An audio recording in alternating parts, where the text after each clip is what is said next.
కుటుంబం గురించి రామాయణంలో ఏం చెప్తారో తెలుసా? కుటుంబం అంటే 3 తరాలు ఉండాలి ఖచ్చితంగా. 3 తరాలు. 1 పెద్దవాళ్ళు, తాత అమ్మమ్మ, తాత మామ. 2 తల్లి తండ్రి. 3వ తరం అమ్మాయి అబ్బాయి ఉంటే ఖచ్చితంగా ఆ పెద్ద తరం నుంచి మధ్యతరం నుంచి ఈ పిల్లలు నేర్చుకుంటారు. వేరే కోచింగ్ ఏం అవసరం లేదు అసలు. వాళ్ళు తాతగారు లేచి పొద్దున్నే గంట కొట్టేసి ఏదో చదువుతూ ఉంటే, పారాయణ చేస్తుంటే, హారతి తిప్పుతుంటే మనవడు ఊరుకుంటాడని అక్కడ. వాడు వెళ్ళిపోతాడు, తాత తాత నేను వస్తాను. తాత ఏ పంచి కట్టాడో వాడు ఆ పంచి కడతాడు. ఇప్పుడు సరిపోయినా సరే. మరి తాతగారు ఇంట్లో ఉండడం ఎంతో ఉపయోగం అండి. పంపించేస్తున్నారు ఈవేళ.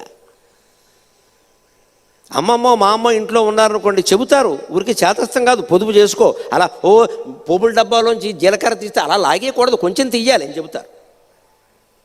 దానివల్ల ఈ మనవరాలు, కూతురు కాదండి, మనవరాలు కూడా అలవాటు చేసుకుంటుంది. అమ్మమ్మ ఉండి చెప్పేది, మా అమ్మ ఉండి చెప్పేది అంటారు. పెద్దవాళ్ళు ఇంటూ ఉంటే ప్రయోజనం. అందుకే ఇల్లు బాగుండాలంటే 3 తరాలు ఉండాలి. పెద్ద తరం, మధ్యతరం, యువతరం, 3 ముగ్గురు ఉండాలి.